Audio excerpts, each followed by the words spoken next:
Ola S1X key model. இது என்ன கம்ப்ளைண்ட்னா, system issue, கால் சர்வீஸ்னு வருது. இப்படியே எடுத்துகிட்டு வந்து தான் கஸ்டமர் நம்மள்ட்ட குடுத்தாங்க. வண்டி ரன் ஆகாது. ஃபர்ஸ்ட் எடுத்தோன்னே வண்டியை பிரிக்க வேணாம், ஃபஸ்ட்டு சார்ஜ் போட்டு பார்க்குறேன். கஸ்டமர் சொன்னாங்க சார்ஜ் ஆகுது அப்படின்னு. பட் ஆனால் சார்ஜ் ஆகலை. நம்மள்ட்ட 2 சார்ஜர் இருக்குது. 2மே போட்டு பார்த்தோம். பைக்கில் வந்து சார்ஜ் ஆகலை. கஸ்டமர் வந்து ஸ்கூட்டர் எடுத்துன்னு போய் சர்வீஸ் சென்டரில் கொடுத்துருக்காரு. அவங்க சர்வீஸ் சென்டரில் அவங்களுக்கு வேலை அதிகமாக இருக்கிறனால அவங்களால பார்க்க முடியல போல். இன்றைக்கி நாளைக்குன்னு சொல்லியிருந்திருக்காங்க. கஸ்டமர் வந்துட்டு நம்மள்ட்ட வந்திருக்காங்க. அட்டன் பண்ணும் போதே சொல்லியாச்சு, பேட்டரியில் நம்ம கை வச்சோன்னா சீல் இருக்கும். அந்த சீல் ப்ரோக்கன் ஆச்சுனாலே வாரண்ட்டி கிளைம் ஆகாது. கம்பல்சரி கிளைம் பண்ண முடியாதுன்றதை நான் சொல்லிட்டேன். ஓகே சொல்லி தான் கஸ்டமரு ஓகே நீங்கள் பிரித்து பாருங்கள் அப்படின்னு சொல்லியிருக்காங்க.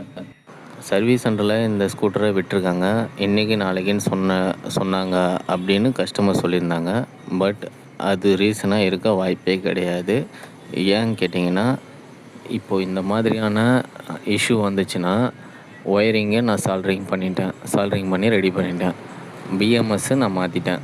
ஆனால் நீங்கள் கம்பெனிக்கு போயிருந்தீங்கன்னா ஒயரிங் செட்டு புதுசாக மாற்றிருக்கணும். பிஎம்எஸ்ஸு புதுசாலாம் மாற்றி தர மாட்டாங்க. பேட்ரி பேக்கை தான் ஃபுல்லாக ரீப்ளேஸ் பண்ணி கொடுப்பாங்க. ஒரு பேட்ரி பேக்கு 4 கிலோவாட்டு 80,000. இது ரீசெண்ட் மாடலுன்றனால. அதே மாதிரி உங்களுக்கு ஒயரிங் செட்டு 7,000 to 9,000 வரும். அப்போ கஸ்டமர் வந்து புது வண்டியே வாங்கிட்டு போயிடலாம். இது ஐடியலில் என்ன மாதிரி கம்ப்ளைண்ட் காமிக்குதுன்னா, உங்களுக்கு ரேஞ்சும் காமிக்காது, எவ்வளோ சார்ஜ் பர்சன்டேஜுன்றதையும் காமிக்கல. அதேமாரி பீப் சவுண்டு வந்துகிட்டே இருக்குது. இதுதான் வந்து ஐடியல் இஷ்யூவாக வந்தது. இப்படி இந்த ஒரு இஷ்யூ வந்துச்சுன்னா, ஒன்று ஒயரிங் செக் பண்ணி பாருங்கள், இல்லைன்னா பிஎம்எஸ் ரீப்ளேஸ் பண்ணி பாருங்கள். கண்டிப்பாக சக்ஸஸ் ஆகும். எனக்கு தெரிஞ்ச விஷயத்த தெரியாதவங்களுக்கு நான் சொல்லிக் கொடுக்குறேன். இது மூலமாக நிறைய பேரோட பணம் விரயமாகிறத தடுக்க முடியுது. வீடியோ பிடிச்சிருந்தா கொஞ்சம் ஷேர் பண்ணுங்கள், லைக் பண்ணுங்கள். என்னோடய இந்த சேனலை மானிட்டைஸ் பண்ணிக்கிறேன். கிட்டத்தட்ட ஒரு 3 வருஷமாக வச்சுருக்கிறேன். இன்னும் இந்த சேனல் வந்து மானிட்டைஸ் ஆகலை. உங்களால் ஒரு ஷேர் பண்ண முடிஞ்சால் 4 பேருக்கு போகும். இந்த வீடியோ பார்ப்பாங்க, லைக் பண்ணுவாங்க. என்னோடய வீடியோவும் மானிட்டைஸ் ஆகிறதுக்கு வாய்ப்பு இருக்குது. ஆல்மோஸ்ட் பார்த்திங்கன்னா ஒர்க்கு முடிஞ்சு சார்ஜ் போடுறோம். பர்சன்டேஜ் எவ்வளோ இருக்குன்றதையும் பார்த்துக்கோங்க. பேட்ரி சார்ஜ் ஆகுது, ஸ்கூட்டரும் ரன் ஆகுது. அதே மாதிரி இப்போ வந்துட்டு நம்ம ஃபுல்லாக அசம்பிள் பண்ணிவிட்டு இந்த ஸ்கூட்டரை ரன் பண்ணி காமிச்சிடுறோம் பாருங்கள். இது வரைக்கும் பார்க்கிங் மோட்லேயே இருந்துச்சு. இப்போது நார்மல் மோடு வந்திருக்கு, ரிலீஸ் ஆகிருக்கு பார்க்கிங் மோடு. அதையும் பார்க்கலாம். பிஎம்எஸ்ன்றது பேட்ரி மேனேஜ்மெண்ட் சிஸ்டம். பேட்ரிக்காக மட்டும்தான் அந்த பிஎம்எஸ் சப்போர்ட் பண்ணணும். பேட்ரி ஒர்க் மட்டும்தான் பிஎம்எஸ் பண்ணும்.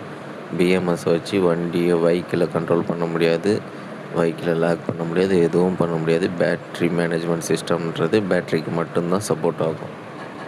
பேட்ரி பார்த்திங்கன்னா 4 கிலோவாட்டு. இதில் இருந்த பிஎம்எஸும் 4 கிலோவாட்டு தான். நம்ம மாற்றிருக்கிறதும் 4 கிலோவாட் பிஎம்எஸ். சைன் பண்ணி வாங்காமல் இருந்தீங்கன்னா அந்த மாதிரி இருந்தாலும் பார்க்கிங் மாடல் ரிலீஸ் ஆகாமல் கட் பண்ணிவிடுவாங்களாம். ஆனால் பார்த்திங்கன்னா இது சப்சிடி எல்லாம் கட்டிட்டார். வண்டிக்கே மொத்தமாக பேமெண்ட்டு பண்ணி முடிச்சிட்டாரு கஸ்டமரு. ஆனால் இப்போ பாருங்கள், இந்த வண்டி லாக் ஆகி நிற்கிது. ரேட் வெயிட்னால தான் இது வந்திருக்கும் எனக்கு தெரிஞ்சு. ஆனால் கஸ்டமர் முன்னாடியே இருந்துச்சுன்னாரு. நம்ம என்ன பண்ணியிருக்கோம், பிஎம்எஸ் மாற்றிருக்கோம். ரேட் வெயிட்டெல்லாம் சரி பண்ணி விட்டுருக்கோம். பிஎம்எஸ் தான் அப்படின்னு ஷூராக சொல்கிறதுக்கே நம்ம நிறைய வேலை பார்த்துட்டோம். ஃப்ரண்ட்டில் பிசிஎம் மாற்றி பார்த்தோம், பேக்கில் ஒயரிங் செட்லாம் எல்லாம் ரிமூவ் பண்ணி, கப்ளரில் ரிமூவ் பண்ணி அங்கே டேமேஜ் ஆகிறத பார்த்தோம். இப்படி எல்லா வேலையும் பார்த்ததுக்கப்புறம் கடைசியாக பிஎம்எஸ் மாற்றி பார்த்தோம். ஓகே ஆகிடுச்சு. இப்போ வண்டி ரன் ஆகும். இப்போது அதேமாதிரி பார்த்திங்கன்னா இந்த ஃப்ரண்ட்டில் கார்டு கொடுத்துருக்காங்க. இந்த கார்டெலாம் பார்த்திங்கன்னா என்னை கேட்டிங்கன்னா போட வேணான்னு தான் சொல்லுவேன். இந்த கார்டில் அப்படின்னா நீங்கள் உங்களுக்கு என்ன சேஃப்டி வரும்னு நீங்களே பாருங்கள். இங்கே இருக்கு இல்லையா, இந்த ஸ்க்ரூ மட்டும்தான் டைரெக்டாக சேஸோட ஸ்க்ரூ பண்ண முடியும். இது பார்த்திங்கன்னா உள்ளே இதுக்கு பின்னாடி ஒரு நெட்டு மாதிரி இருக்கும், அதில் மட்டும்தான் உட்காரும். மற்றபடி பிளாஸ்டிக். கீழே விழுந்தாலும் உங்களுக்கு இது உள்ளே இருக்க இன்னர் பார்ட்டு தான் உடையும்.